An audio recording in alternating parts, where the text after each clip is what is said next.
que sentar un promedio, no sé, pienso como gran cantidad, unas 300 personas separadas por 2 asientos alrededor, 2 asientos para adelante, 2 asientos para aquí, 2 asientos para aquí, ya ni siquiera uno, y 2 asientos para atrás. O sea, las iglesias pequeñas no tendrían mayor problema. Quien tiene menos de 100 miembros divide, supongo, el domingo en 5 servicios y la hace de 20. Pero en nuestro caso, no podríamos decidir quiénes entran y quiénes no. ¿Cómo hacemos para decirle, bueno, usted va a entrar a las 10 de la mañana, usted va a entrar a las 11:30, usted va a estar No puede salir la gente a la mañana a adivinar a qué servicio va a entrar. Deberíamos hacer mínimamente 15 a 20 servicios por domingo, lo cual sería imposible, no alcanzan las horas del día. Pero tampoco la logística, no es que yo no quiera trabajar. Los que me conocen saben que yo soy trabajador y si tengo que hacer 30 cultos los hago. El tema es que no alcanza, la logística es imposible. ¿Cómo hacemos que entren 300 personas, queden 1000 afuera porque tampoco se pueden quedar afuera? Sería un caos. Aquí los supermercados, las tiendas están marcadas hasta los pasillos, quién va para aquella mano y quién viene en la mano contraria. O sea, uno no se puede cruzar con los carritos ni en los pasillos de un mercado. Así que ni siquiera podríamos tener las filas, no nos permiten tener filas afuera. Sería un caos también el estacionamiento. No está permitido en este nuevo protocolo por razones obvias la escuela dominical. Nos dicen la escuela dominical, imposible, este año no habrá escuela dominical. Yo no sé cómo serán otras iglesias, pero aquí las familias tienen muchos niños. Tenemos niños. Las familias tipo son de 4, de 5 chicos, de 2 bebés, niños de todas las edades. Aquí albergamos por servicio de 600 a 700 niños por servicio. O sea que estaríamos hablando de 1500 niños aproximadamente que no pueden entrar. ¿Qué hacen los padres? O sea, los niños quedan excluidos en esta nueva normalidad de la iglesia. Los ancianos tampoco pueden venir a la iglesia por seguridad. El nuevo protocolo es que los ancianos no pueden venir. Si usted tiene más de 60, 70 años, considérese que está casi por morir o que podría morir. No venga a la iglesia. O sea, si tienes determinada edad, no puedes venir. Esto va a complicar hasta a algunos pastores, ¿no? A ancianos de la iglesia, a personas que son los pilares, los que respaldan, los que oran. Hay que decirle, no venga más a la iglesia. Yo tengo en mi equipo pastoral pastores honoríficos que tienen determinada edad. Hay que decir, no, usted quédese en la casa a ver si se muere. O sea que cuando Joel profetizó que en los postreros días los niños iban a profetizar y los ancianos soñarán, se ve que no tuvo en cuenta la pandemia. Se ve que Joel estaba un poco desactualizado cuando profetizó el Espíritu Santo a través de él. O lo que es peor, el Espíritu Santo estaba desactualizado. El protocolo del Ministerio de Salud dice que está bien, abramos las iglesias, pero no puede haber contacto físico. O sea, no podemos imponer las manos a ningún enfermo. Se ve que cuando el Señor dijo, impondrán sus manos y sanarán, se le escapó el COVID-19. Si hay alguien que me dice, pastor, óreme, yo tengo que decir, no, a ver si nos contaminamos, vamos preso. A ver si se me pega algo. Imagino a un leproso que dijo, si quieres puedes sanarme. Sí quiero, y lo tocó el Señor.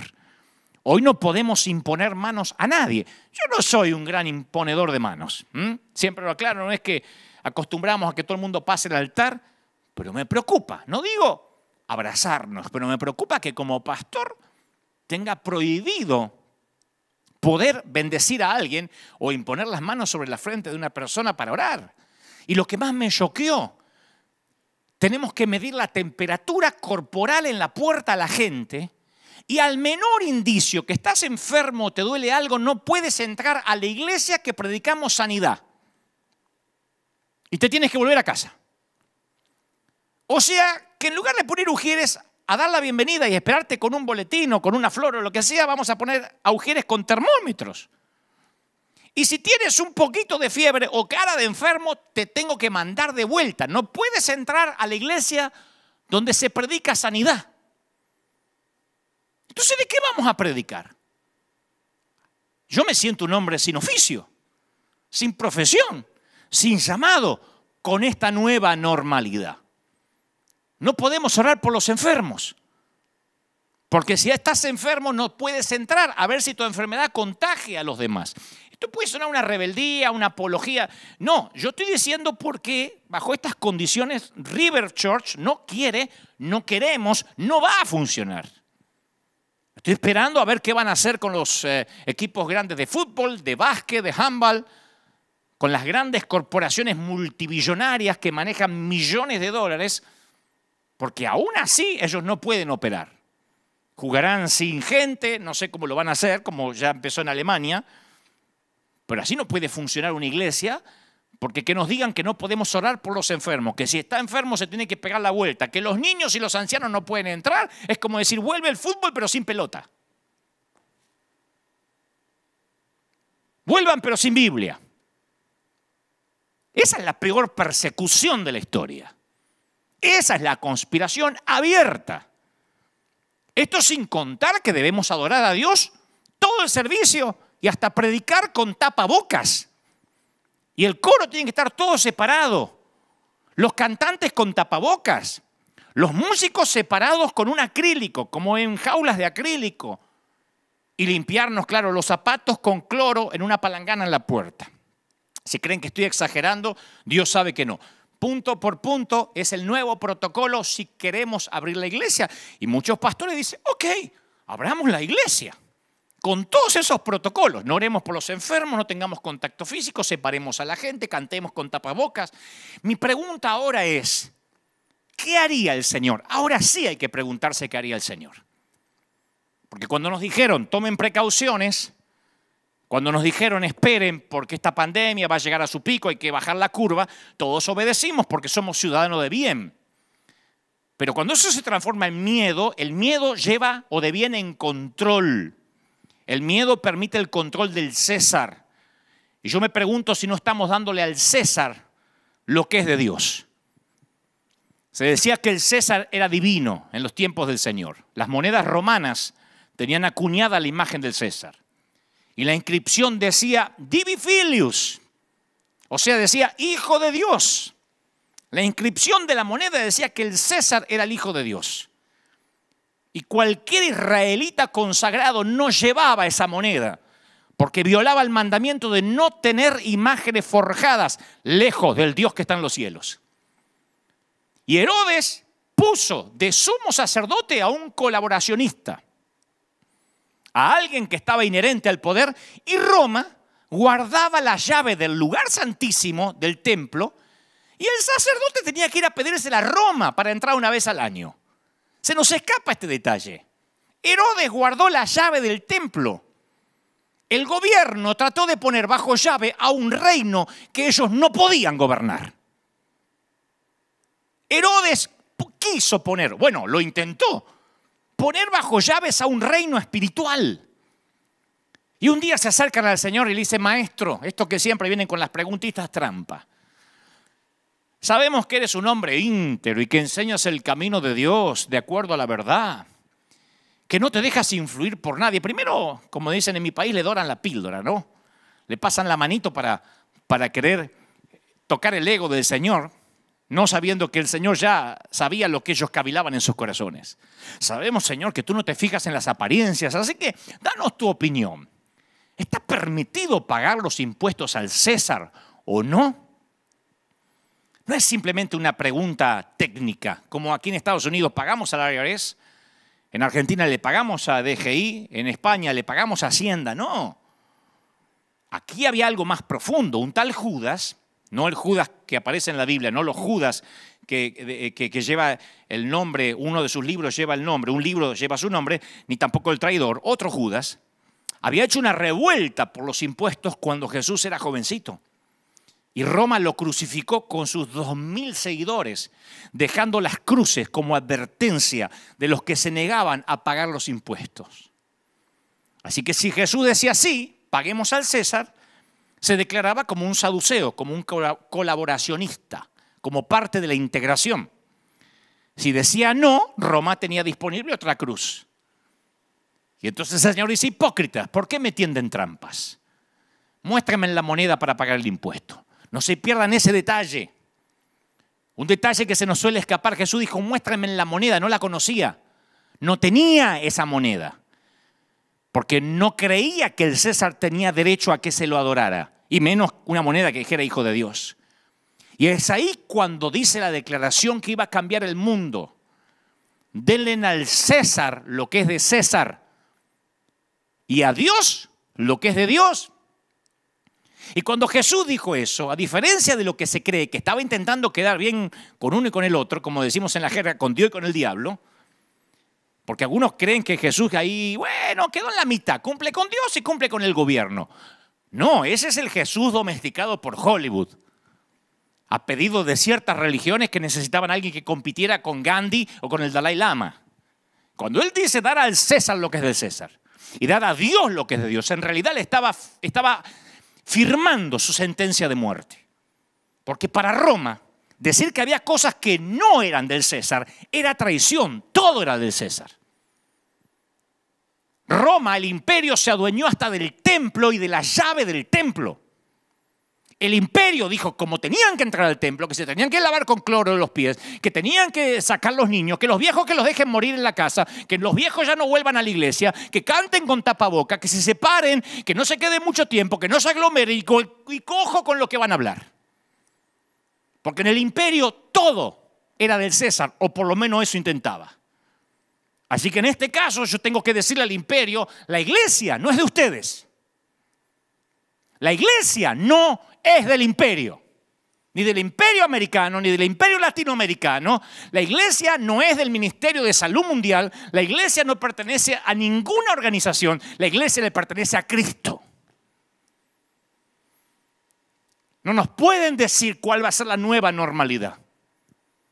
No me pueden prohibir orar por los enfermos. Si yo tengo que volver a abrir las puertas de la iglesia impidiendo que los enfermos entren aquí, yo no tendré iglesia. Predicaré de otra forma, saldré a las calles. Pero no podemos tener una iglesia e impedir a la gente enferma que entre para que el sano no se contagie. Proverbios 29:18 dice, el temor del hombre pondrá lazo. Y un lazo es una trampa. Isaías 51:17 nos amonesta, no temáis afrenta de hombres, ni desmayen por sus ultrajes. ¿Quién eres tú para que tengas temor del hombre, que es un mortal, y del Hijo del Hombre, que es como heno? ¿Ya has olvidado a Jehová tu Hacedor? Pregunta el Señor. Una pregunta retórica. Y el Señor me mostró esta semana que este temor de la iglesia ante esta pandemia es el resultado de la falta de otro temor, el temor a Dios.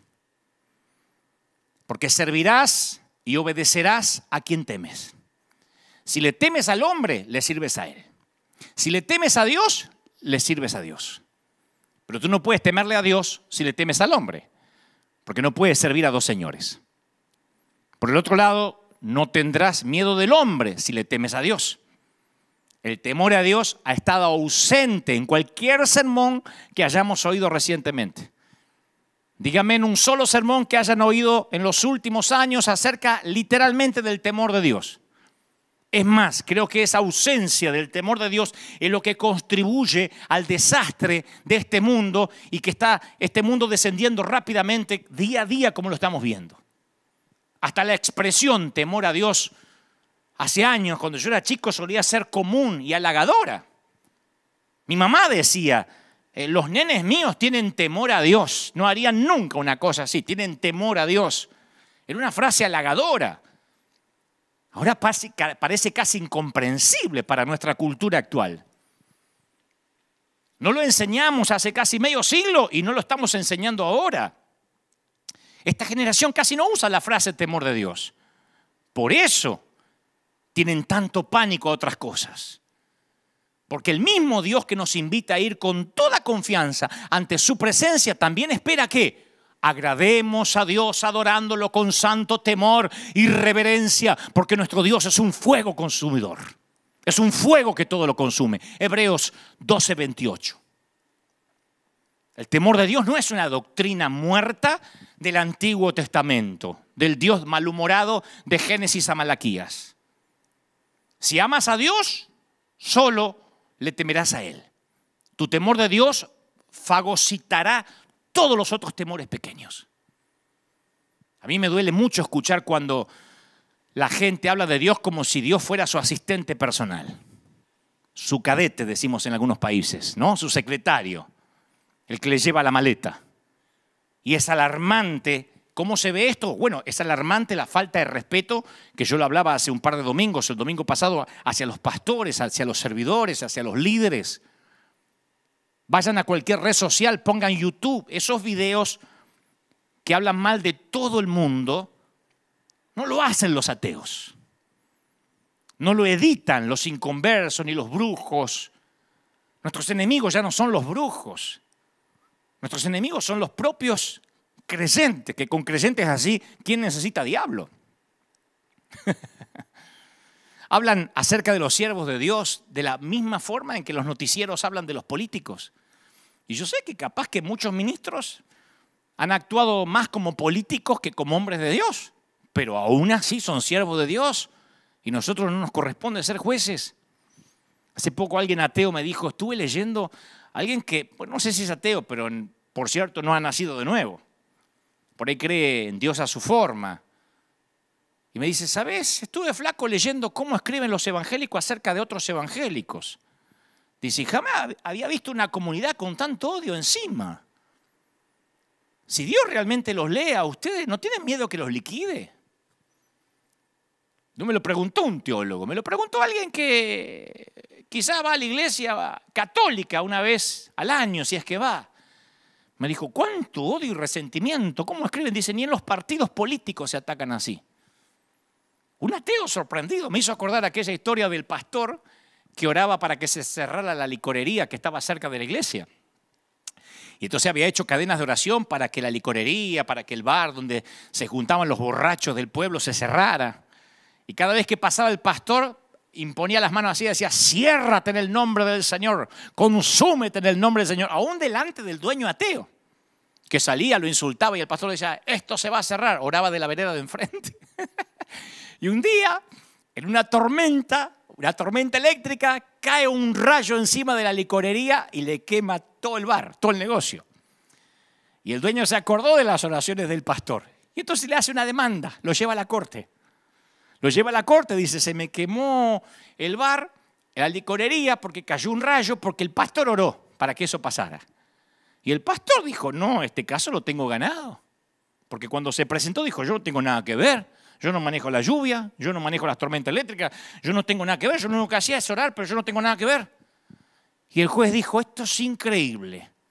Tengo ante mí a un ateo que cree en el poder de la oración y a un pastor que no cree que su oración haya producido algo. Yo siempre me acuerdo de esa historia, cuando un ateo me dice, increíble ustedes, ¿no tienen miedo que Dios los liquide? Porque creo que hasta hasta los que no conocen a Dios tienen más temor de Dios que muchos que sí lo conocemos. Cuando le tenemos temor a Dios, respetamos las personas y los siervos que Él pone. Y esto no es una defensa hacia mí, porque yo ya estoy en otra liga en el sentido de que de verdad no me importa. Yo ya pasé esas materias. Pero a veces me apena como muchos consiervos son atacados, como la gente puede ser tan visceral para hablar. David no levantó su mano contra el rey Saúl, aún después de que Saúl matara a 85 sacerdotes del Señor. Imagínense, si mañana sale un pastor y mata a otros 85 pastores. David le temía a Dios. David era un fugitivo porque su suegro intentaba matarlo. Y vos pensabas que tenías problemas con tu suegra. El hombre que le entregó a su hija en el altar lo persigue como un animal salvaje. Pero algo inesperado sucede. No ocuparé mucho contando la historia, pero sé que los que saben de Biblia conocen la historia. Saúl se mete a hacer sus necesidades en la cueva donde David está en el fondo oculto. Saúl, dice la Biblia, entra, se supone a ser número 2, no número 1, porque dice que David tuvo bastante tiempo para pensar, meditar qué hacía y qué no hacía. O sea que Saúl no estaba necesariamente orinando. Perdonen que sea tan explícito, pero esto es determinante para entender lo que va a ocurrir. Y David se encuentra a unos centímetros de ser el nuevo rey, porque ahí está Saúl haciendo sus necesidades completamente indefenso. Una oportunidad única en su vida. Y David se negó a tomar la situación en sus propias manos porque sus huellas dactilares iban a llenar todo lo que Dios quería hacer. Y cuando ponemos nuestras huellas dactilares sobre algo, es que estamos tomando las cosas en nuestras propias manos en lugar de ponerlas en las manos de Dios, porque no le tememos. Cuando no tenemos temor de Dios, ponemos nuestras manazas encima. Abrimos nuestra bocaza. Cuando yo recuerdo los momentos más decisivos de mi vida, los momentos en que Dios me bendijo más, los puntos de inflexión donde yo pasé de un nivel a otro, son aquellos en los cuales no aparecen mis huellas dactilares por ninguna parte. Solo Dios abrió las puertas. Que el Señor me libre de hacerle daño al rey, dijo David. No puedo alzar la mano contra él porque es el ungido del Señor. David no respetaba tanto a Saúl, sino la unción que había caído sobre él. El mismo aceite que cayó sobre su cabeza había caído sobre la cabeza de Saúl. De este modo David hasta contuvo a sus hombres y no les permitió que atacaran a Saúl, su enemigo, que lo perseguía como un animal salvaje. David solo le cortó el borde de su manto. Y ese momento es tan épico como cuando enfrentó a Goliat.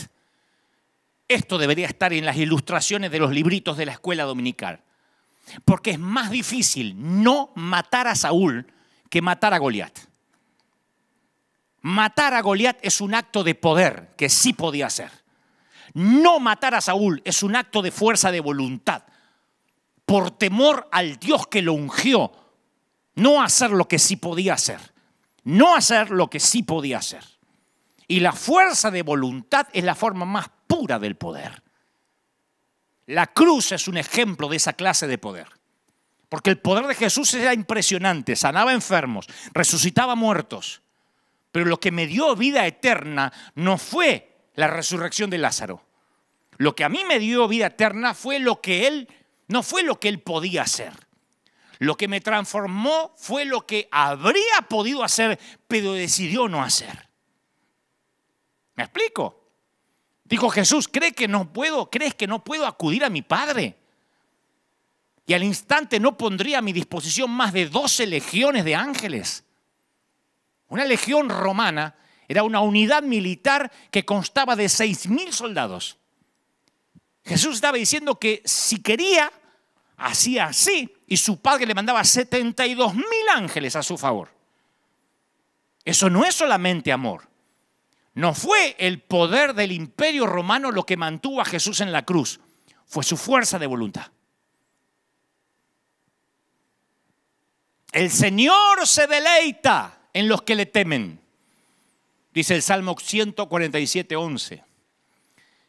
Génesis 20 cuenta la historia de la mentira de Abraham en cuanto a su esposa Sara. A algunos se les perdió esta historia, pero ahí están las escrituras. En un momento Abraham tiene miedo y afirma que Sara era su hermana en lugar de su mujer. El problema es que estaba entre gente peligrosa y tenía una esposa muy linda. Y él creía que el rey Abimelech lo iba a matar para agregar esa esposa a su harem, por lo que Abraham miente, esperando que el engaño le salve el pellejo. Y Sara se salva de la deshonra solamente porque Dios se le aparece en sueños a Abimelech y le revela la verdadera identidad, que era la mujer, no la hermana. Y entonces Abimelech se enoja y quiere que Abraham le dé una explicación. Le dice, ¿por qué Abraham? Che, ¿por qué? Bueno, no sé si dijo che, pero capaz que empezó ahí el acento argentino. ¿Por qué me engañaste? Y Abraham dice una frase que a mí me conmueve hasta el día de hoy. Te engañé porque ciertamente yo sé que este es un lugar donde no hay temor de Dios. No le tenemos miedo a lo que no conocemos. Si no conoces a Dios, no le tienes temor. Por eso los pequeños tocan el fuego la primera vez. Los nenes todos hemos tocado una estufa caliente alguna vez. La gente que no conoce a Dios es lógico que no le tenga temor. Por eso no vacila en actuar de manera inmoral. Pero en Romanos 3, el apóstol Pablo nos da un listado largo de quejas acerca de gente impía y la concluye en el versículo 18 citando el Salmo 36. No tienen temor de Dios en absoluto. Yo entiendo que no tenga a Cristo no tenga temor de Dios. Pero los que tenemos a Cristo, los que hemos nacido de nuevo. Un pastor hace poco me decía, olvídate de tener temor de Dios, pensá nomás en tener a tu mamá viva. Me decía este pastor, mi mamá no me dejaría a mí hablar mal de otro consiervo, aún con la edad que tengo. Tengo casi 60 años y si mi mamá me viera escribir algo en una red social de otro consiervo, me dice, ¿qué está haciendo mi hijo? Yo no lo crié para eso. ¿Por qué no se dedica a predicar a lo que Dios lo llamó? ¿O qué cree que yo lo llevé a la escuela dominical para que usted ande hablando mal de los demás, de los siervos de Dios? Aún nuestra madre no nos dejaría hablar mal de otros. Imagínate a Dios. Pero este no es un mensaje para defender ministros. Este es un mensaje para entender por qué César le metió tanto miedo, por qué el gobierno, independientemente de cuál sea el país, le metió tanto miedo a través de los medios de comunicación, por qué esta pandemia mediática le metió tanto miedo a los que se supone que nunca debimos haber tenido miedo. Muchos describen a Jesús como alguien tierno, compasivo. Él era y es todo eso. Pero ese no es todo el cuadro. El Jesús que tomó un látigo y por sí solo sacó del templo a una masa de mercaderes ladrones, parece que quedó en el olvido. Más tarde los líderes judíos llegaron a arrestar a nuestro Señor diciendo que buscaban a Jesús de Nazaret. Y cuando Jesús dijo, yo soy, dice, todos retrocedieron y cayeron al suelo. Juan 18:6. Lo único que dijo es, me buscan, yo soy. Y todo el mundo retrocedió y cayó. Con Jesús. No estoy hablando del Dios del antiguo pacto que se presentó ante Moisés. En la pesca milagrosa, cuando Simón Pedro se dio cuenta de lo que sucedió, que le llenó la red de peces, cayó de rodillas delante de Jesús y le dijo, Señor, aléjate de mí, soy demasiado pecador. Estoy demasiado pecador para estar cerca de ti. La historia está en Lucas 5:8. El temor es una respuesta natural del que es imperfecto ante el que es perfecto, del estropeado y del que está roto ante aquel que está entero, del que está contaminado ante el puro, del impotente ante el poderoso. Y creo que hemos perdido nuestro sentido de lo mucho que nuestro pecado nos separa de Dios. Sí, yo sé lo que es la gracia, yo soy un predicador de la gracia. Pero no nos olvidemos que cuando nos encontramos ante Él, es como tener un cuerpo encorvado, envejecido, manchado y tener que estar desnudo frente a la persona más bella que existe. Este es el punto, señores. Cuando tememos a Dios, nuestro temor hacia otras cosas y personas comienzan a disminuir. Los temores grandes, aunque tengan nombre de pandemia y nos den la cifra de muertos todos los días como si fuera la cotización de la bolsa, los temores grandes hacen que los temores pequeños desaparezcan siempre. Podemos pasar nuestros días preocupándonos por una multitud de boberías, pero deja que la palabra cáncer se mencione en la misma oración con tu nombre y todas las ansiedades diarias desaparecen en la nube de un temor más grande. Dios, por supuesto, no es una fuerza malévola como el cáncer.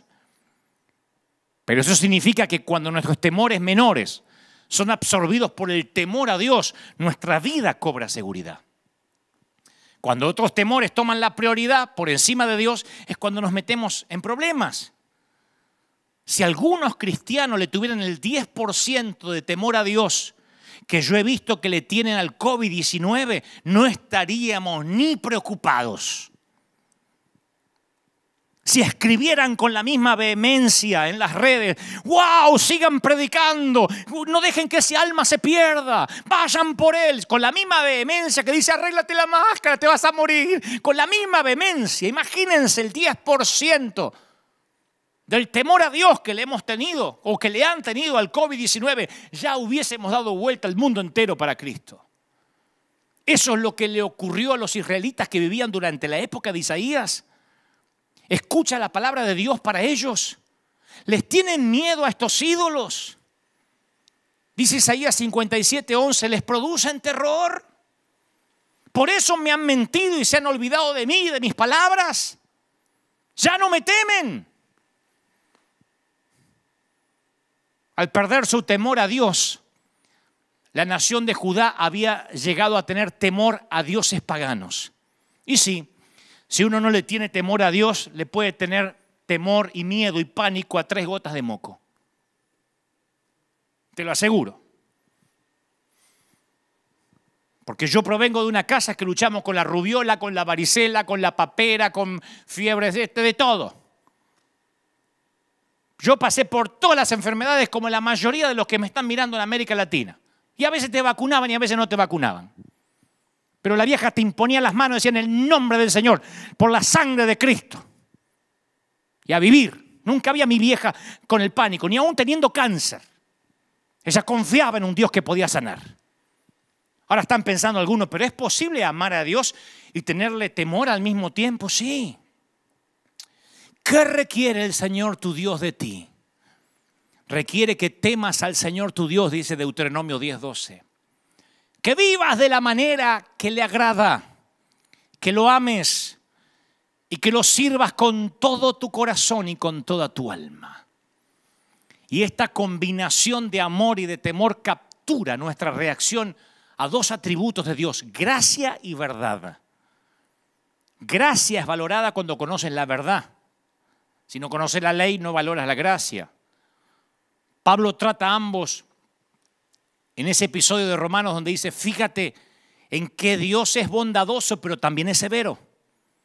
Fíjate que Dios es severo con los que desobedecen, pero es bondadoso contigo si sigues confiando en su bondad. Romanos 11:12. En cambio, si dejas de confiar, tú también serás arrancado por completo. O sea que no hay contradicción, no hay dicotomía entre los actos simultáneos de amor y de temor. Una vez alguien me dijo: yo no creo en un Dios que manda a la gente al infierno, mi Dios es un Dios de amor. Y yo le digo: bueno, entonces tu Dios no existe. Hay un Dios a quien amar y un Dios a quien temer, y casualmente ese es el mismo. ¿No juzgó acaso a su propio Hijo como una demostración de su amor por el mundo? ¿No lo juzgó? Y luego no demostró su amor por su Hijo al que juzgó al resucitarlo de los muertos. Entonces, torpe pensar que si Él es un Dios de amor, no hay que temerle. Es como un padre que le dice al hijo que no salga a la calle, que no salga solo. Yo le digo eso a los chiquititos, a nuestros chiquitos. No salgas a la calle, y menos solo. Y cuando el nene se arriesga a salir a la calle, se entera que la disciplina del padre es estricta. Como resultado se queda en la casa. ¿Por qué? Por temor a meterse en problema con el viejo. Hay una edad en que mis niños tienen temor de que no tienen temor de lo que pasa afuera. No son conscientes de que los pueden secuestrar, que se puede perder, que lo puede atropellar un auto. Dice: me voy a meter en problemas con el viejo. Y hasta a veces entran con la jeta así. Pero al crecer se da cuenta de que la severidad de su padre es para su protección, un resultado de mi amor. De esa manera el miedo se disuelve y ama a su padre aún más. Mi papá me cuidaba. ¿Y no queremos a un padre acaso que tenga el poder para mantenernos a salvo, que nos ame con la furia de un león? Yo quiero un padre así. Un padre al que le tengo temor, que me dice: no te metas en problemas. Anda por el camino recto, porque me ama. El padre al que ama disciplina. Y hay un montón de promesas para el que le teme. Y a mí me sorprende que estas promesas para el que tiene temor de Dios no son muy predicadas tras nuestros púlpitos. Principalmente porque hay tantos buscadores de promesas. Vieron que hay predicadores profundos y también están de los otros, los que tiran palabritas de positivismo. Yo digo, ni aun eso las encuentran. Miren las promesas que hay para los que temen. Promesa de provisión. Teman al Señor, los de su pueblo santo, pues los que le temen tendrán todo lo que necesitan. Hasta los leones jóvenes y fuertes confían en el Señor, pero en algún momento tienen hambre. A ustedes no les faltará ningún bien. Salmo 34:9. La promesa de protección. El Señor vela por los que le temen, por aquellos que confían en su amor inagotable. Los rescata de la muerte y los mantiene con vida en tiempos de hambre. Salmo 33:18. Resulta que temiéndole a Dios te mantiene en tiempos de hambre. La promesa de la pureza. Llevó nuestros pecados tan lejos de nosotros como del oriente al occidente. El Señor es como un padre con sus hijos, tierno para los que le temen. Salmo 103:12. La promesa de prosperidad. Qué feliz es el que teme al Señor. Todo el que sigue sus caminos gozará del fruto de su trabajo. Qué feliz y próspero será. Esa es la bendición para los que le temen. Salmo 128, 14. Días prolongados. El temor del Señor prolonga la vida, pero los años de los perversos serán truncados. Proverbio 10, 27. Y hasta el profeta Malaquías dice que Dios guarda las palabras de los que temen al Señor en un rollo de memorias. Como que tiene una grabadora y ahí va guardando las palabras de los que temen. Los que temían al Señor hablaron entre sí y el Señor escuchó lo que dijeron. Y lo escribió en un rollo de memoria para registrar los nombres de los que temían al Señor. Malaquías 3:16. La promesa de la perpetuidad, de que lo que hagas permanezca.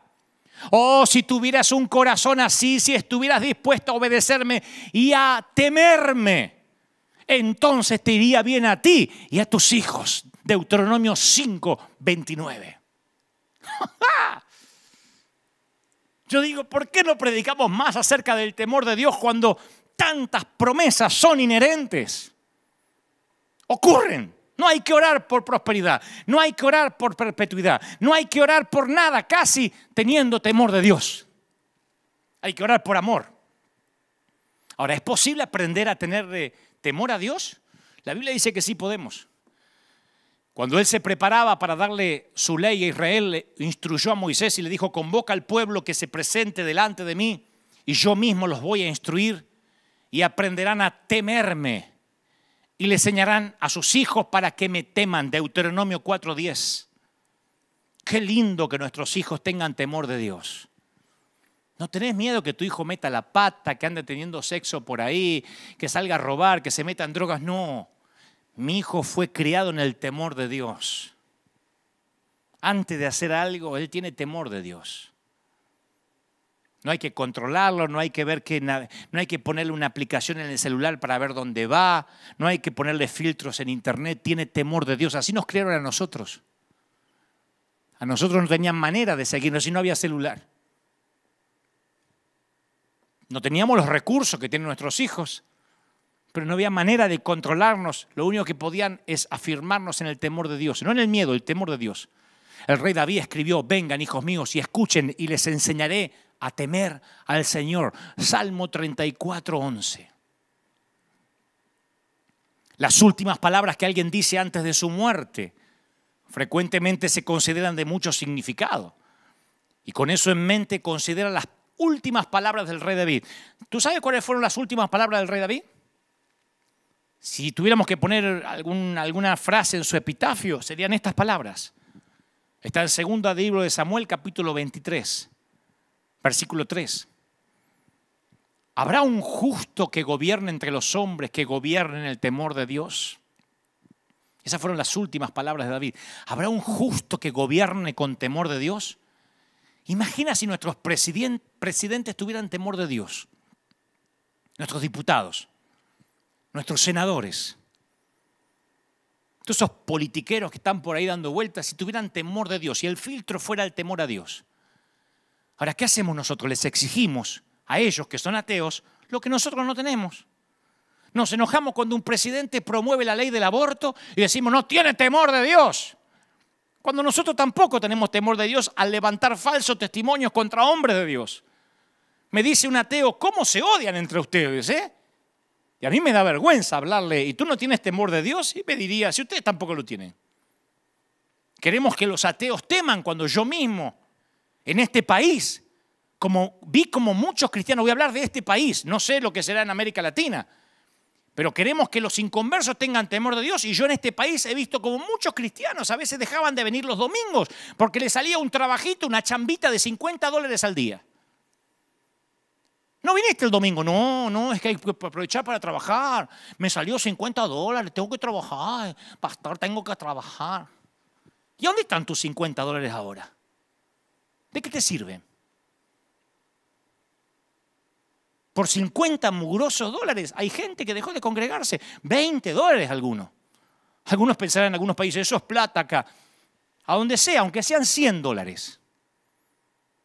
He visto como otros cristianos, por una comida del Día de la Madre, por un partido del Mundial, porque jugaba el Chivas y el América, faltaban al servicio. Aquí en el River Arena, gente que se suponía era fiel, un día dejaba de venir. Le preguntabas, ¿qué pasó? ¿Te enfermaste? No, es que estaba el partido. Y ahora que no hay fútbol, dice, ay, cómo extrañamos los servicios. No son todos, gracias a Dios. La mayoría son fieles. Pero yo he visto mucha gente que el hilo más delgado, era la iglesia. Yo vengo de una generación a la que no se le ocurría faltar un culto. Yo vengo de una generación que te tomabas 3, 4 colectivos o buses o como se diga para ir a congregarte con lluvia. Estuvieras enfermo, no. Ahora el nene tiene una tosecita y el hilo más delgado es la iglesia. ¿No viniste? No, es que el nene se levantó con catarro, hizo... Entonces dije, no voy para no contagiar. ¿De verdad? La falta de temor de Dios cambia las prioridades. El que tiene temor de Dios aprovechó. El que tuvo temor de Dios aprovechó los servicios. No faltó a ningún servicio mientras pudo. Estuvo. Yo hace 10 años que no falta un domingo aquí. Y si alguna vez no llegué, que fueron 2 veces, es porque estaba haciendo un superclásico en Argentina y por razones horarias no tenía avión para llegar. Y estuve aquí cada domingo con dolor de muelas, con piedras en los riñones, con fiebre. La gente ni se enteró. Siempre aquí con una sonrisa. Porque yo siempre decía, hoy podría ser el último domingo. Y fíjense, un día de marzo fue el último domingo. Y no sabemos cómo vamos a volver, porque yo, tomándole la temperatura a la gente y echando a los enfermos a que se vuelvan a la casa y dejando a los viejos que se mueran en casa y no dejando entrar niños, no voy a abrir las puertas de River.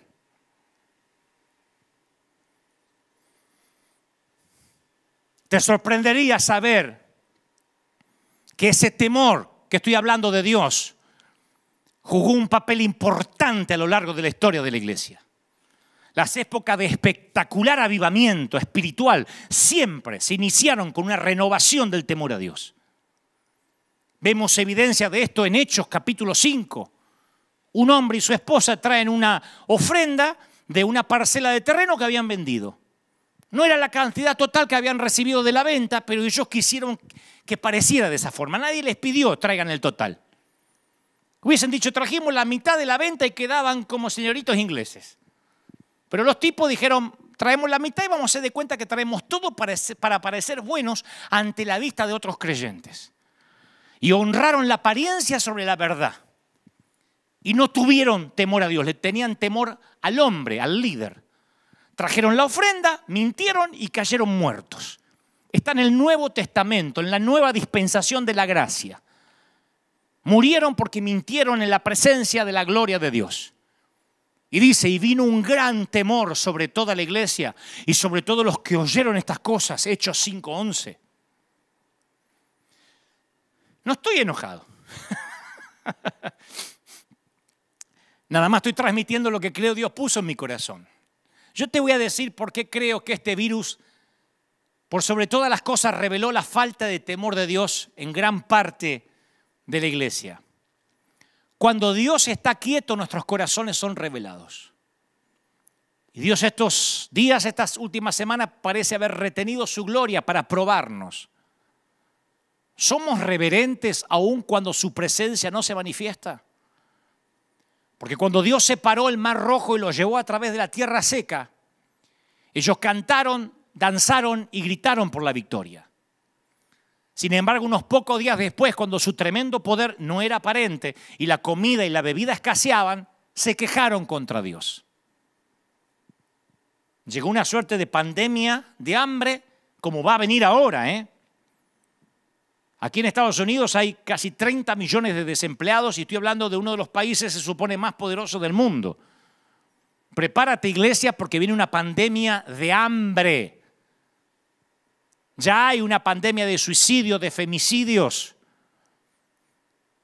Hay la locura de que en países como en Argentina han soltado violadores, presos, para que no se agarren el coronavirus, los mandan de vuelta a que se metan en la sociedad. Hasta violadores volvieron a convivir con el niño violado para evitar que se contaminaran por temor. Lo que se viene es mucho peor de lo que hemos vivido. Esto es un ensayo, una prueba. Muchas veces me dijeron, estos días me dijeron, ¿será que esto es un ensayo para lo que va a venir, el nuevo orden mundial? Ni necesitamos ser tan escatológicos. Ni necesitamos buscar los símbolos de Juan en Patmos. Esto se ve claro, como el agua. Hemos llegado algunos de nosotros a ser como niños caprichosos que no tienen reverencia por sus padres. Y si nosotros no crecemos en el temor del Señor, corremos el riesgo de llegar a tratar como algo común las cosas que Él considera santas, como Ananías y Zafira, esta pareja que murió por tomarse como ordinario las cosas que eran puras. Y todos nos hemos convertido expertos en la bondad de Dios. Yo soy un gran predicador. Cuando digo gran no es que sea bueno comparado con otros, digo un predicador que usa mucho su dialéctica para hablar de la bondad de Dios. Pero no solo la bondad de Dios es la que hay que considerar. Una persona que solo considera las bondades y la gracia de Dios abandona el temor y le gana el orgullo y la mundanalidad. De la misma forma que el que solo se queda atrapado en el temor de Dios y no en su amor, entonces cae en el legalismo. Son ambos, el amor y el temor de Dios, los que nos guardan por la senda estrecha. Yo quiero señalar algo que pasa desapercibido para la mayoría de la gente. Dios instruyó tanto a Moisés como a Aarón, que era su segundo a bordo, para que subiesen a la montaña. Moisés subió, pero por alguna razón encontramos en las Escrituras que Aarón regresó al campamento. Esto es algo que se nos pasa por alto a la mayoría. Capaz que Aarón regresó porque estaba más cómodo en la presencia de los otros creyentes que en la presencia de Dios. Digo, ¿no nos parecemos en esto? Nuestras iglesias actuales no se parecen mucho a Aarón. Que estamos muchos cómodos yendo a la iglesia, teniendo comunión con otros cristianos y manteniéndonos ocupados con las tareas del ministerio más que con el Señor. Evitamos estar solo en la presencia del Señor, en lugar de eso nos rodeamos de gente, nos rodeamos de actividades deseando que eso esconda nuestro vacío. Estamos más ocupados en no fallarle a nuestro líder que en fallarle a Dios. Como cuento siempre la historia, nuestra iglesia conoce la historia porque la conté un par de veces ya, o más de un par de veces, de la mujer que estaba barriendo la iglesia, una cristiana, por supuesto, que barría, era una voluntaria que barría la iglesia, barría el templo.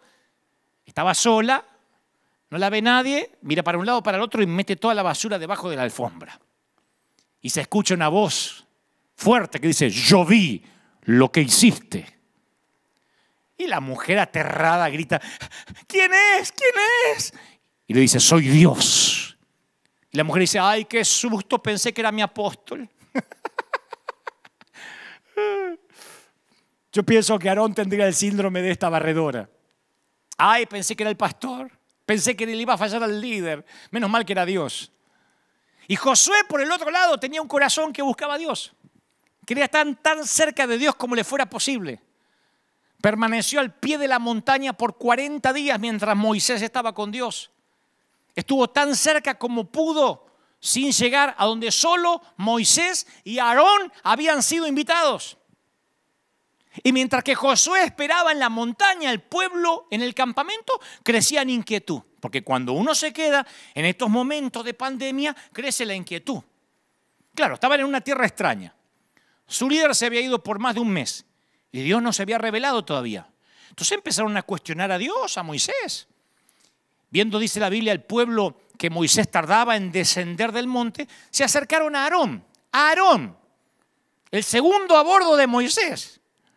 Mirá lo cara rota que eran estos tipos. Pero acá hay un cara rota peor. Un cara de piedra peor. Se acercan a Aarón y le dicen, mira, Moisés está tardando mucho. ¿Por qué no nos haces dioses? Para que vayan delante de nosotros. ¿Por qué este varón que nos sacó de Egipto ya no va a volver? Y no sabemos qué le haya pasado. La historia está en Éxodo 32. Claro, ahora Dios estaba quieto. Y la verdadera naturaleza de los que no tenían temor a Dios quedó expuesta. Porque fácilmente podemos temer a Dios mientras Él está haciendo milagros y demostraciones de su poder. Con iglesia llena somos todos Messi. O el Chicharito. O Suárez, qué sé yo. Con la iglesia llena todo el mundo dice, ¿cuánto están contentos? ¿Cuánto están felices? Y a su nombre, dígale que está a su lado. ¡Aleluya! ¡Ah! Todos están llenos de poder. Con templos cerrados, cambia la cosa. Dios está buscando por aquellos que son temerosos de Él cuando aún no perciben su poder, cuando los templos están cerrados, como los niños que obedecen a sus padres cuando sus padres no lo están mirando. ¿No es esa la verdadera obediencia? Cuando nadie está alrededor para verificar. ¿No es la obediencia que nos pedían nuestros padres? Mi mamá me decía, pórtese bien cuando yo no esté, porque si usted se porta mal, la que pasa vergüenza soy yo. Mamá estaba más interesada en que yo me portara bien cuando ella no estaba que cuando estaba presente. Porque eso hablaba de ella, que me había criado bien. Y ahora parece que Dios desapareció. Está en la montaña con Moisés. O parece que Dios desapareció, dio vuelta la cara y nos permitió la pandemia. Dios le dice a Israel, ¿no he guardado silencio desde tiempos antiguos y ustedes nunca me han temido? Isaías 57:11. En otras palabras, cuando la gente no lo veía mostrarse asombrosamente, actuaban como que Él no estaba ahí. Y yo he visto, y ustedes también, a muchos en esta pandemia, actuar como que Dios no está acá. O que está durmiendo la siesta, o que a Dios se les descontroló todo. El silencio de Dios de hace casi más de 2 o 3 meses expuso las verdaderas motivaciones del corazón y la legitimidad de cierta gente. Es una pandemia. Mientras se enfrentan las pruebas, no en un servicio ungido cuando un verdadero creyente es revelado. Y noten lo que hizo el cara de piedra Aarón. Aarón le dijo, bueno, tráiganme todos los zarcillos de oro, lo que está en las orejas de las mujeres, los hijos, tráiganmelo. Entonces todo el pueblo apartó los zarcillos de oro que tenían en sus orejas, lo que tenían en las muñecas. Se lo trajeron a Aarón y él le dio forma, dice la Biblia, de buril. E hizo un becerro de fundición. Entonces dijeron, Israel, estos son sus dioses que los sacaron de Egipto. ¡Aarón! ¡Aarón! ¡Che! ¡Aarón! Porque se nos va eso de la Biblia, como que el becerro lo hizo un ateo endemoniado. ¡Aarón! El copastor. Dijo, acá tienen el becerro que lo sacó de Egipto. ¿De verdad? Con el botín de Egipto hicieron un ídolo fuera de la bendición de Dios. Pero aún es más alarmante que Aarón, el que no fue a la montaña, hizo el ídolo, le dio forma. Y Aarón le dio forma. Había sido el vocero de Moisés. Había estado parado al lado de Moisés, había visto cada plaga de Egipto, cada milagro. Y ahora le tenía temor a la gente y le dio lo que ellos querían. Le temió más al hombre que a Dios. Y por eso fue intimidado por la gente. Eso lo hizo un líder débil. Cuando fue confrontado por Moisés, y Moisés le dijo, ¿te dejaste intimidar? ¿Saben lo que dijo este? Respondió Aarón, no se enoje mi señor. Tú conoces que el pueblo es inclinado al mal. Me dijeron, haceme un Dios que vaya delante nuestro. Y yo dije, ¿tienen oro? Sí. Y bueno, me lo dieron, lo eché en el fuego y salió este becerro. Lo querés matar al tipo. Salió el becerro. O sea que tirás oro en el fuego y se arma un becerro solo. El tipo no tomó responsabilidad por lo que había hecho. Estaba atrapado en el temor al hombre. Salió este becerro. Los líderes que temen al hombre retrocederán y le darán a la gente lo que quieren en lugar de lo que necesitan. Se convierten en presas fáciles para la intimidación. El hombre que teme a Dios solo está preocupado por lo que Dios dice acerca de él. El hombre que teme al hombre está más preocupado por lo que el hombre dice acerca de él, más que por lo que piensa Dios. No es que no queremos ofender a la gente. El reino de Dios no es una democracia, es un reino. Por eso es el reino de Dios, no es la republiqueta de Dios. En algún momento vas a ofender a alguien, solo asegúrate que ese alguien no sea Dios. Quizás los hombres de David se ofendieron porque David no mató a Saúl cuando lo tenía en la cueva ahí, haciendo número 2 y posiblemente estreñido de vientre. Porque tuvo tiempo hasta de cortarle parte de su túnica. Pero David dijo, yo no voy a tocar al ungido. Saúl solo quería cuidar su reputación. Eso fue aquello que los diferenció siempre con David. Hay 2 versículos que reflejan la inseguridad de Saúl. Dice Samuel 14, 1 Samuel 14:35. Y luego salió Saúl y construyó un altar al Señor. Fue el primer altar que levantó y el último. Una sola vez le reconoció que las victorias que tenía eran de Dios. Al capítulo siguiente, al capítulo 15, cambia todo. Capítulo del primer libro de Samuel, capítulo 15, dice, y Saúl salió a Carmel y se levantó un monumento. Un capítulo atrás el tipo levantó un altar a Dios. Un capítulo después se levantó un monumento para él. En algún momento Saúl dejó de construir altares a Dios para comenzar a construir altares a sí mismo. ¿Me permite que te haga una pregunta franca porque yo me la hago también? ¿Le estás edificando altares a Dios o estás levantándote altares o monumentos a ti mismo? ¿Qué reputación te importa más? ¿La tuya o la de Dios?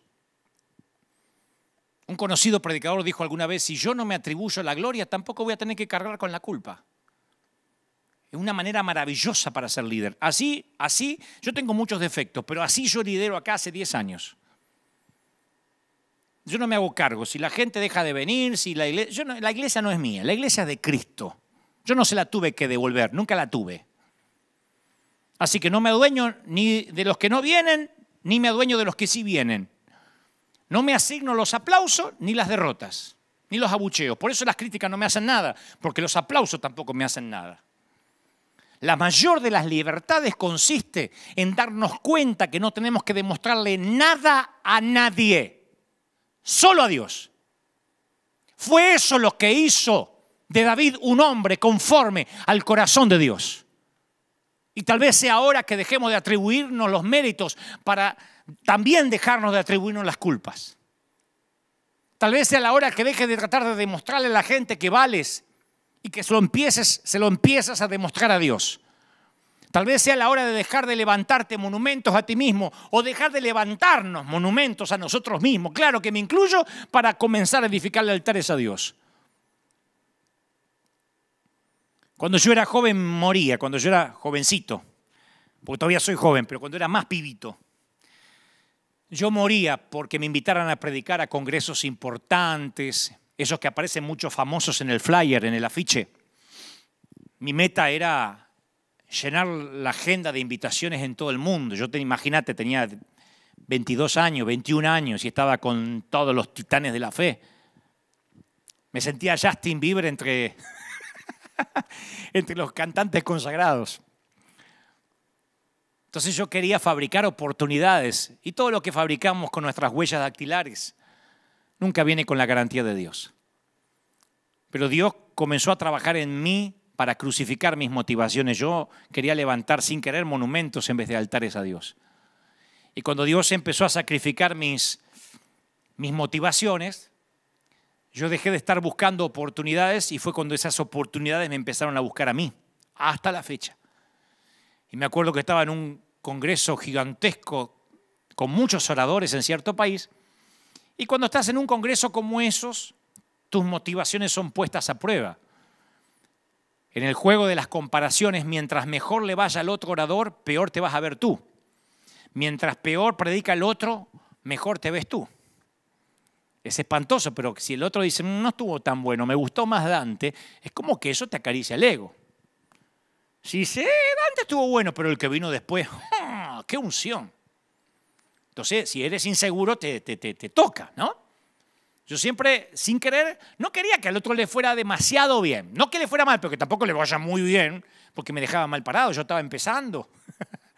No me gustaba estar a la sombra de alguien. Y codiciaba los elogios de la gente por mi inseguridad. Y recuerdo que luego de una oratoria en un gran congreso, pasa detrás mío un ungidísimo hombre de Dios que luego nos hicimos amigos y hasta me terminó invitando a su congregación en su país. Pero pasó detrás mío y me destrozó, me liquidó. Faltaba que dijera Dante Miguel Gebel. Dijo, esos muchachitos argentinos que se creen chistosos y esto y lo otro. Tú puedes hacer muchos chistes de suegra, pero si no tienes el poder de Dios, me liquidó. No sé si en el espíritu, en la carne, pero me liquidó. Y el anfitrión que me había invitado, estaba sentado al lado mío, me acuerdo que me pone la mano a la rodilla y me dice, flaco, no te preocupes, estas cosas pasan. Ya vas a aprender. Menos mal que aprendí cuando tenía 21. Y ahora que tengo ahora que tengo unos años más, ya aprendí. La raíz del temor del hombre es el amor a uno mismo. Cuando amas tu vida, buscas salvarla.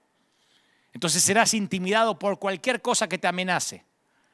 Otro orador, una cuarentena, un virus, lo que sea. Una persona que le teme al hombre ofenderá al único que no ve a fin de no ofender a los que sí ve. Ofenderá al único que no ve a fin de no ofender al que sí ve.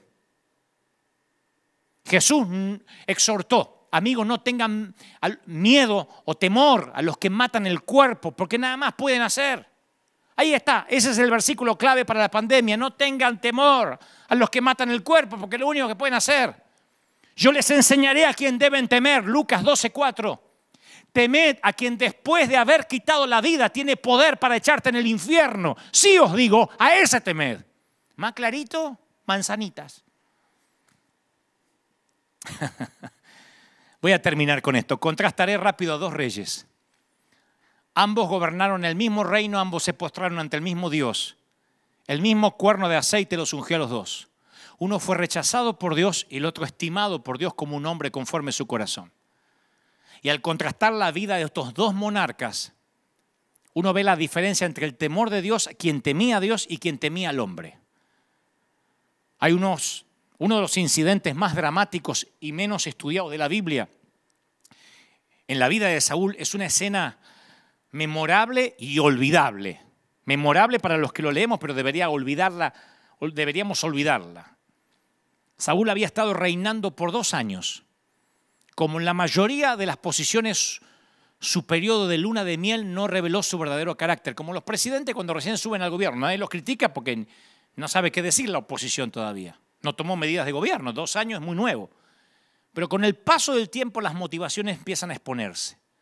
Y dice la Biblia que mientras que Saúl estaba en Micmax con sus prestigiosos guerreros, los filisteos se reunieron para pelear contra él. En 1 Samuel 13:5. Era el ejército más fuerte que Saúl había enfrentado. El enemigo tenía 30.000 hombres, 6.000 hombres a caballos y la multitud era comparada a la arena que está a la orilla del mar. Enfrentar 30.000 carros es como enfrentar en la actualidad 30.000 tanques de guerra. Era una vista intimidante para Saúl. Y atemorizados, los soldados de Saúl empiezan a desertar, se meten en las cuevas, en la fosa, en los peñascos, en las rocas, en las cisternas. Estaban abrumados. Y Samuel había recibido una orden del Señor, el profeta, diciéndole que no haga nada, no ataque ni se defienda hasta que llegue él, que era el profeta, y presente una ofrenda.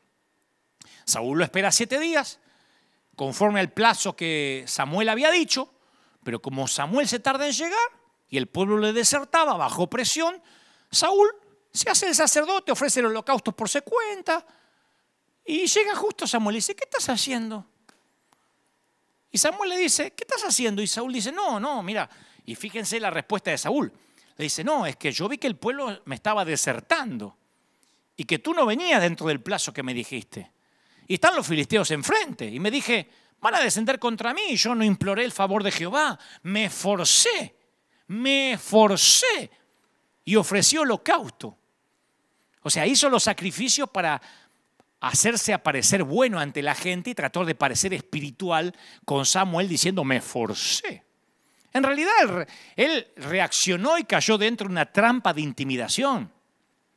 Una de las cosas más difíciles es esperar en Dios, especialmente cuando no está haciendo nada, esperar en Dios. Esto es particularmente cierto ahora.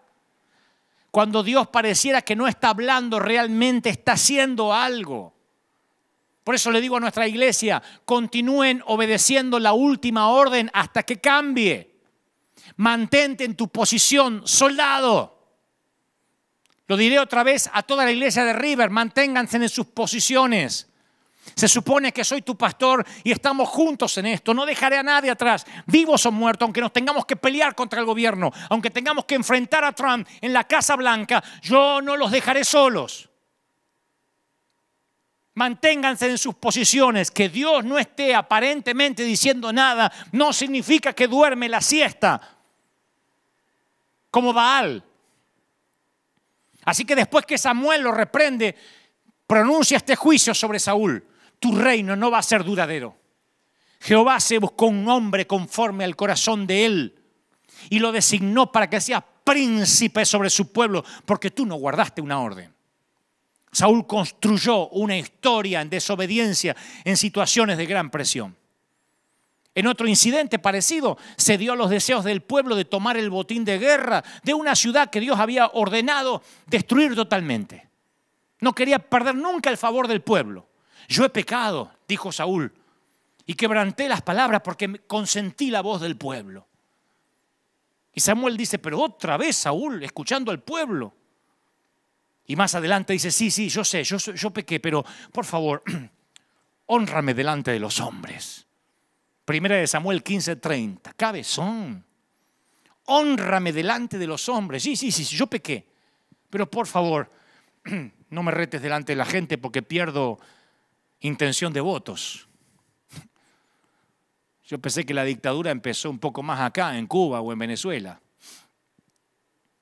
Repetidamente Saúl transgredió porque tenía miedo al hombre.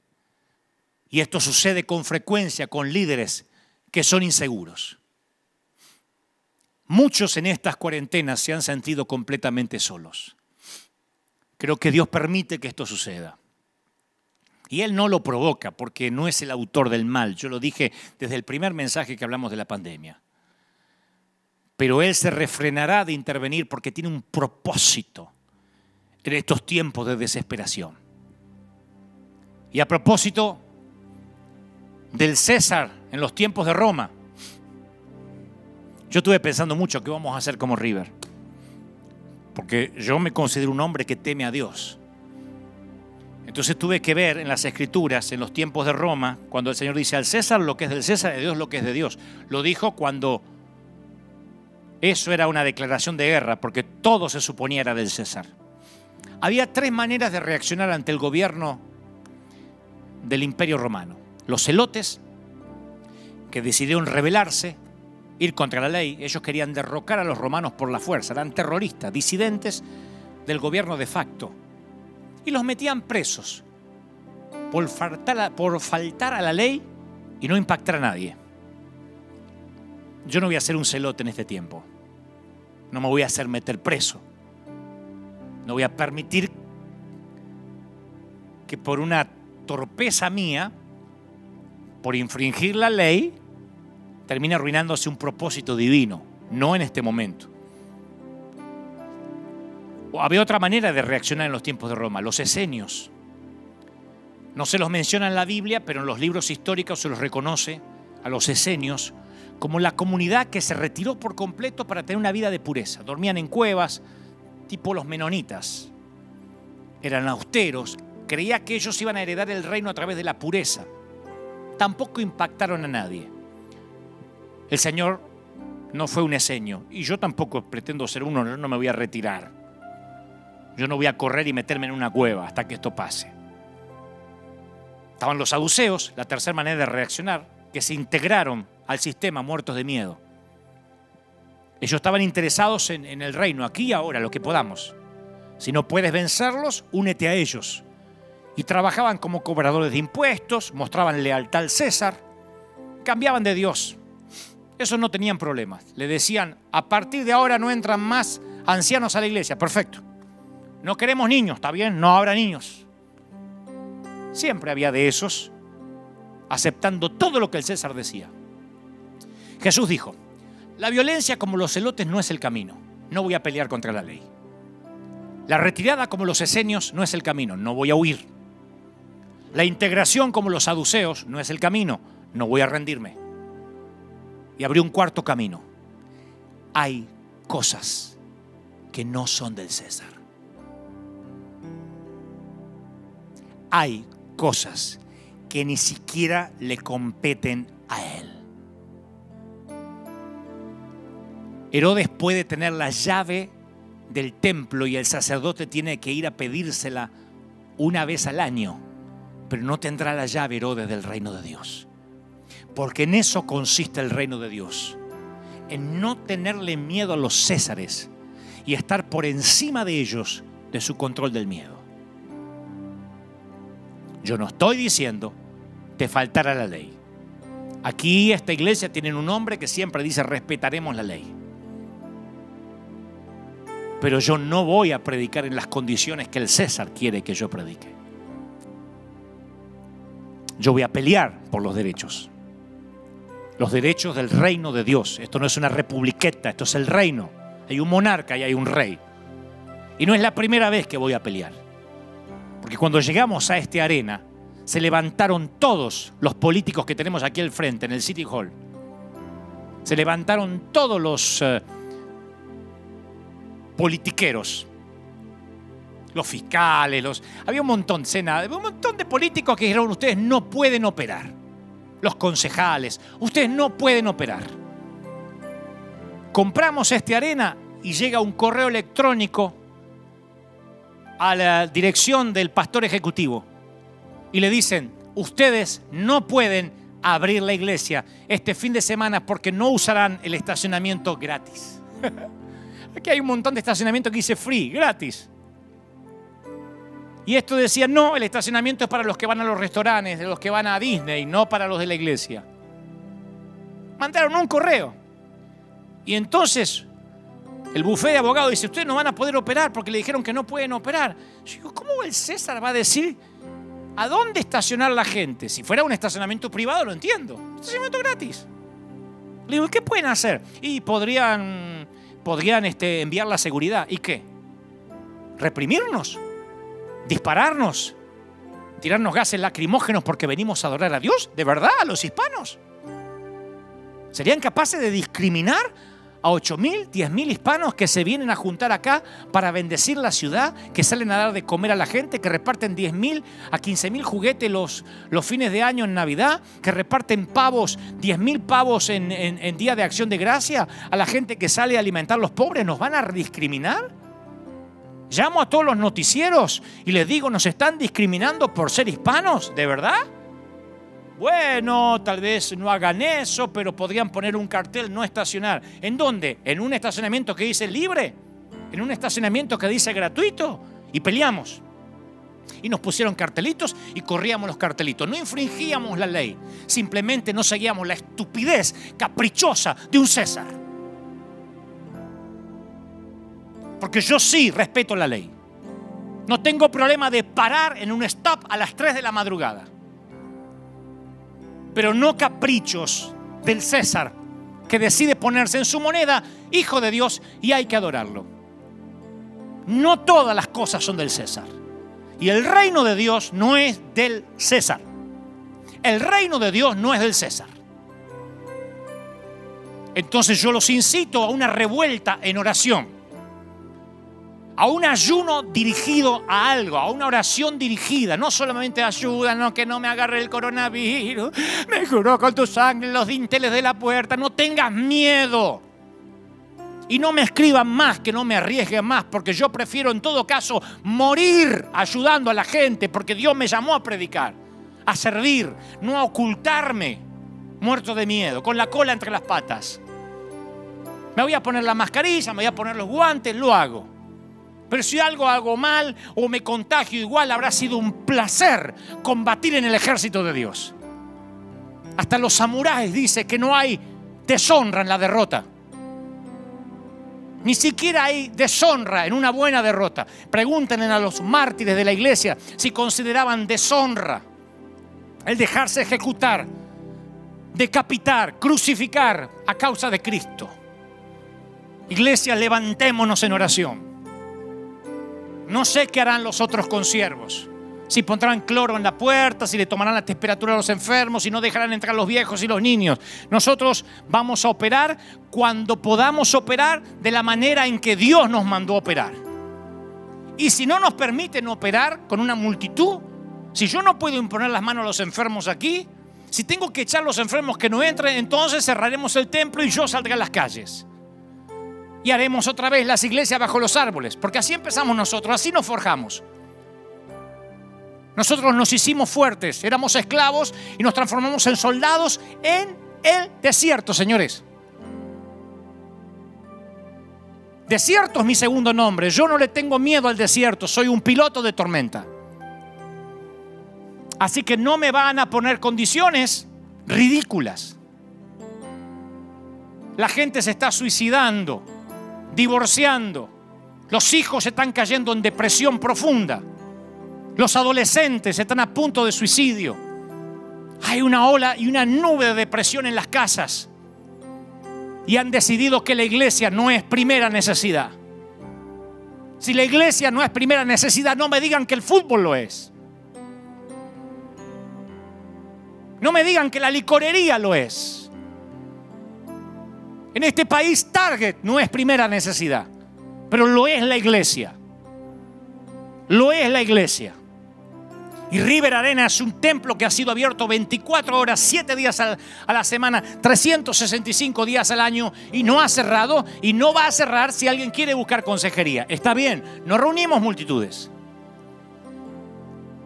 Pero escúchame, César, el reino de los cielos no es tuyo. Tú no entiendes de esto. Yo estoy por sobre ti, porque yo sirvo al rey, porque yo soy un embajador del Rey de Reyes. Y voy a acatar las normas gubernamentales, no las normas de las cuales no hay precedente ni jurisprudencia. No hay precedentes.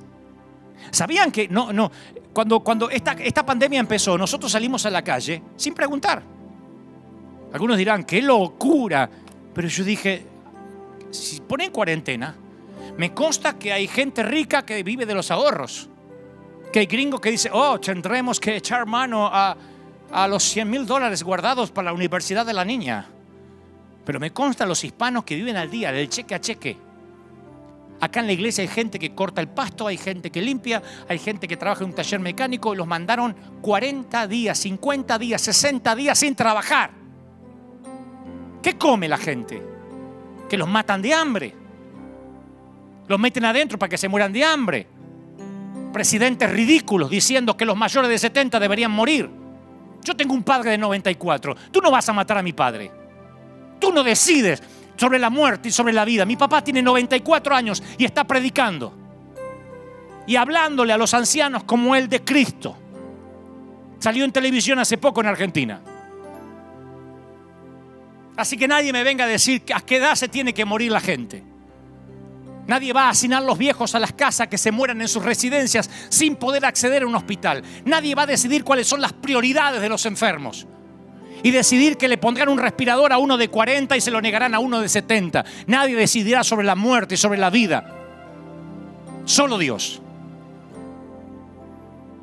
César, hay cosas que no son tuyas.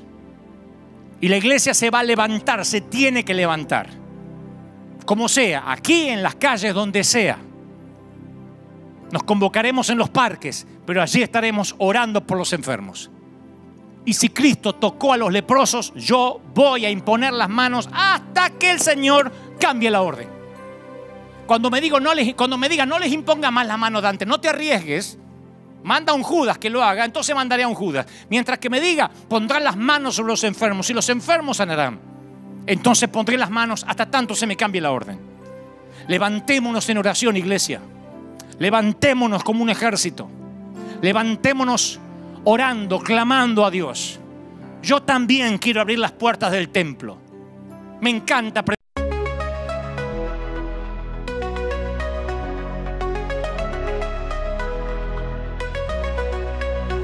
In the haze of neon dreams, I wander through the night. Lost in a sea of stars where your whispers take flight. Electrified emotions, they dance around my heart. In this digital garden where we never have to part. Shadows blend with colors as the beat sets me free. Every note a memory, every rhythm you and me. Echoes of you in synth waves. Feel you near in the pulsing haze. It's such a world where we collide. You lost the rhythm in my mind. With the glow of city lights.